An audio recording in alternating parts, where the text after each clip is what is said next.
Professor Chakraborty for this invitation to give this talk. And can I have the first slide? My presentation for about 10 minutes is going to be on the science of therapeutic footwear design. And this is based on a research experience of ours in Chennai for the past 28 years.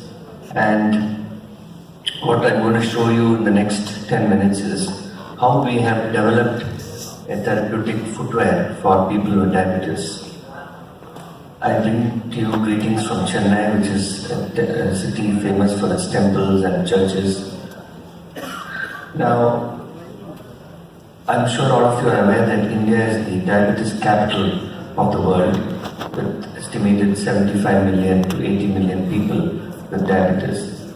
Now, it is said that every 15 seconds somebody loses a limb somewhere in the world due to diabetes. Similarly, in India, many people lose their legs because of diabetes. And next to, say, terrorist activity and road traffic accidents, the amputations are mostly occurring due to diabetes in our country. And why amputations are happening in India is mainly because of two reasons. One is because of a condition called peripheral arterial disease, where the blood supply to the leg gets impaired. And second is loss of sensation in the foot, what we call as diabetic neuropathy. In a study which we did from about 31 centers from India, we involved about 31 diabetes specialists from across India, and that included West Bengal and Jharkhand, Bihar, and so on. And the main reason we found for amputations was infection in the foot, which made the doctors then amputate the leg of these patients. Now, these infections were because of lack of proper footwear and because of lack of sensation in the feet, and they walk barefoot. So most of these reasons for amputation was because of infection on top of these factors.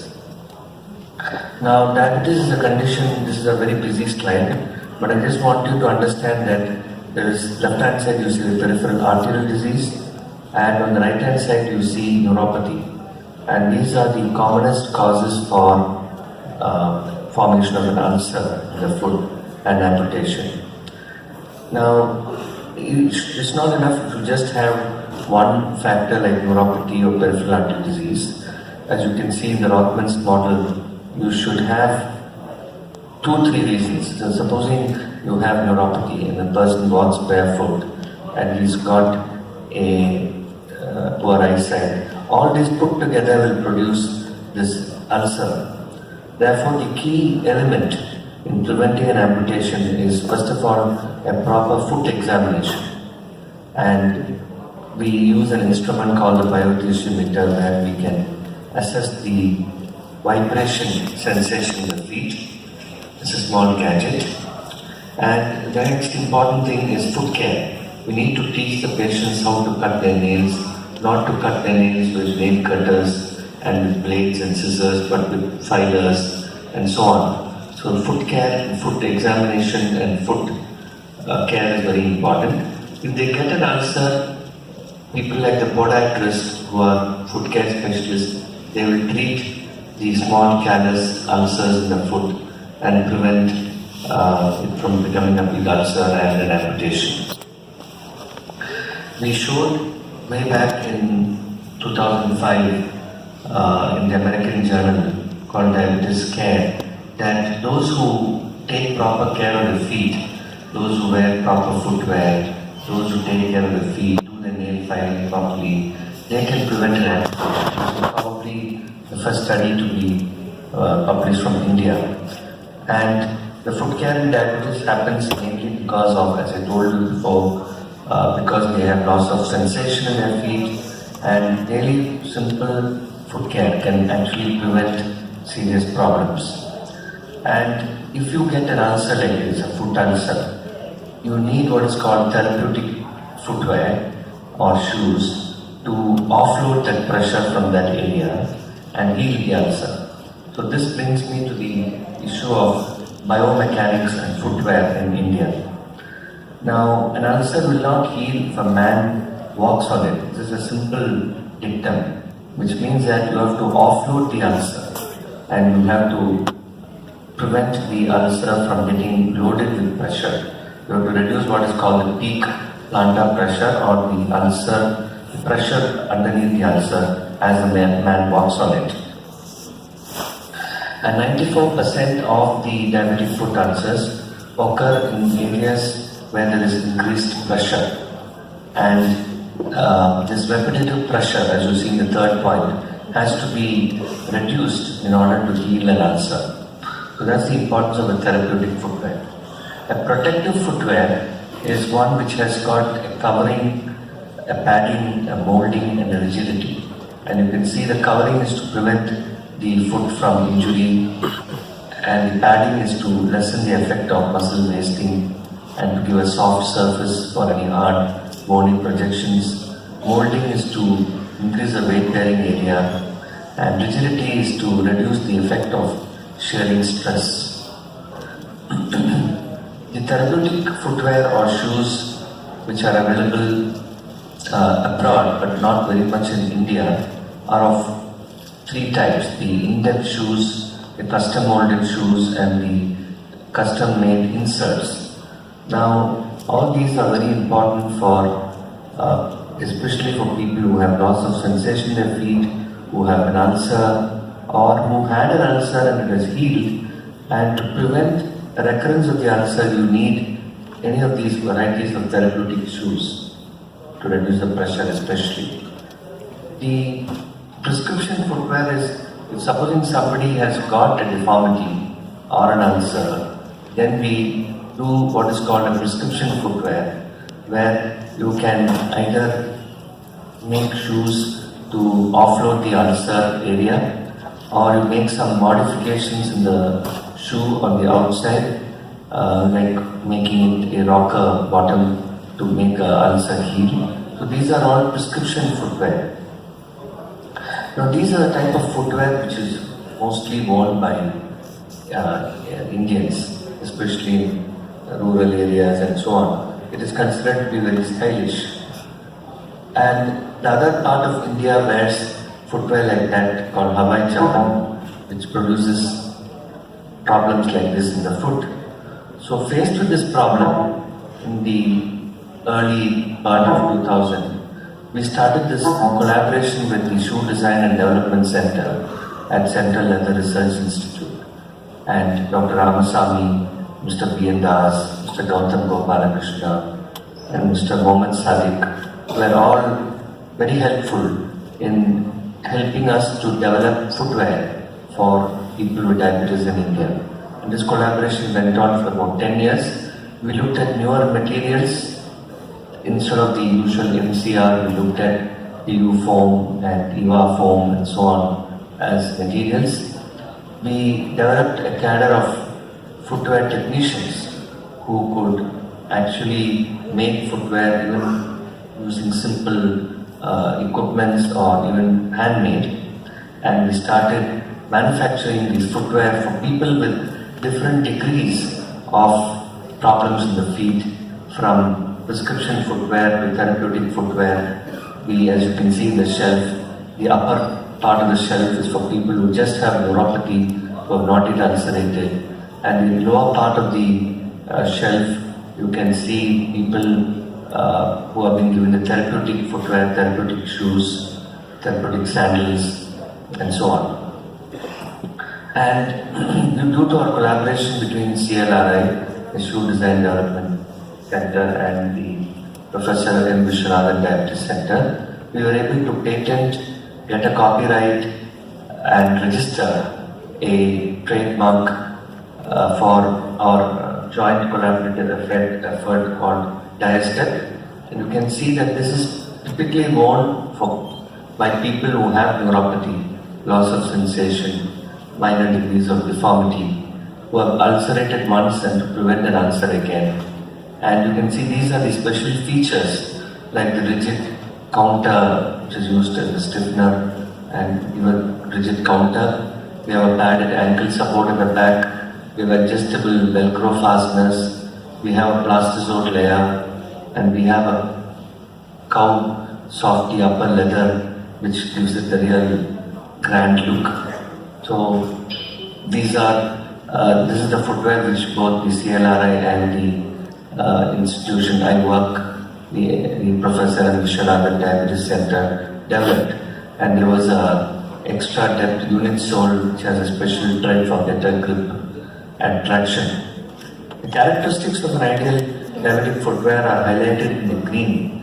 If you just concentrate, there should be a wide toe box, a rigid sole, extra width, and the shoe closure system. There should be an extra depth for insoles. There should be Velcro instead of laces. And you should avoid toe straps, nails, stitches, metal eyelets, projections, which will hurt somebody who has no sensation in the feet. We tried several insole materials like the MCR, PU foam, and the molding for people who had deformity.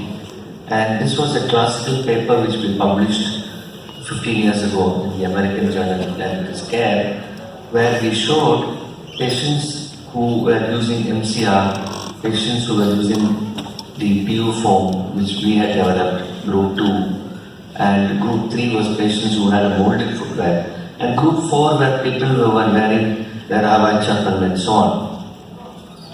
As you can see, in the people who were using the PU foam, the molded footwear in group 1, 2, 3, from the first visit to 9 months, you can see a fall in the in-shoe pressure. Whereas in the last group, you can see in group 4, patients who used their footwear, there was an increase in pressure after 9 months of follow-up. So this method to show that our footwear was quite effective. So to manage high-risk conditions, we have to identify patients who have neuropathy and evidence of increased plantar pressure, and give them well-fitting walking shoes or athletic shoes. You have to identify points of high pressure and use footwear that cushions and redistributes the pressure. And people with bony deformities will need extra depth or extra wide footwear or depth shoes. Most important is to educate the patient. It's not enough if you make a footwear and give it to them. Patients with diabetes and high-risk foot condition should be educated. And as I showed you in one of the slides earlier, in the journal Diabetes Care, American Journal, we published that if you educate your patients about footwear, about foot care, then they can prevent amputations.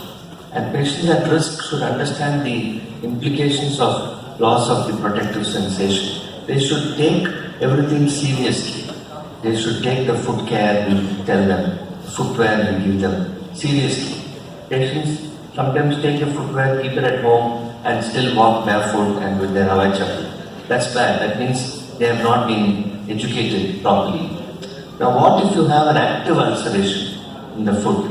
We need something called a TCC, a total contact cast, especially if you have a Charcot foot, deformed foot. Then we put a total contact cast which might help to redistribute the pressure and heal the ulcer.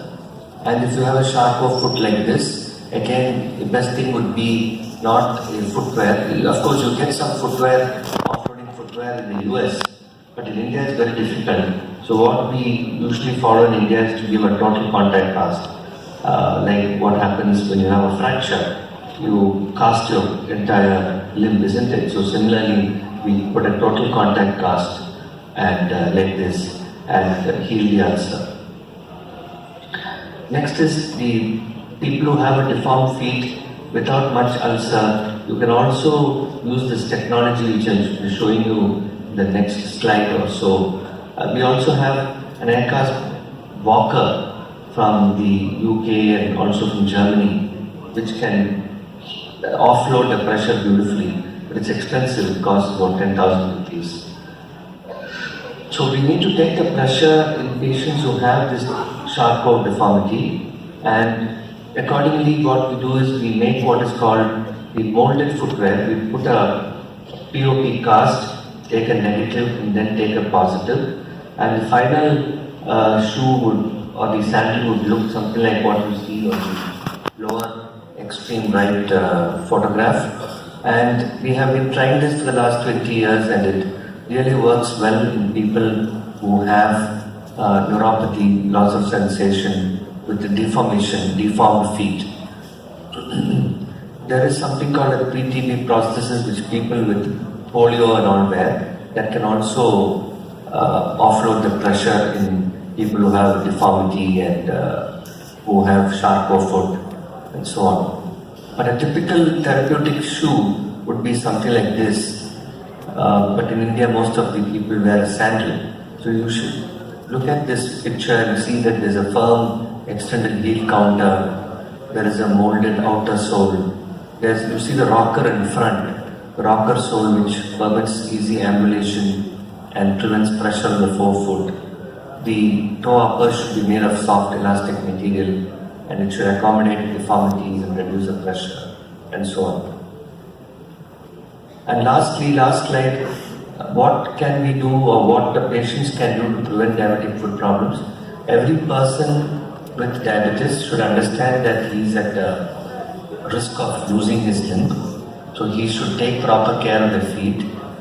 You should do a thorough foot examination by a professional, and if you have lost some sensation in your feet, you should look at the feet every day, and you should make the proper footwear according to the need of the foot, according to what the condition of the foot is. If he's got loss of sensation, deformity, he's already got an ulcer and healed in one part of the foot, or if he's got an active ulcer, any of those options which I had given in the earlier slides. Check your footwear to make sure that the style and fit are appropriate for the condition of your feet. I'd like to acknowledge the work of all the staff who are working in our hospital for this contribution to the research which we have done and which has made my presentation to you possible today. Thank you for your attention.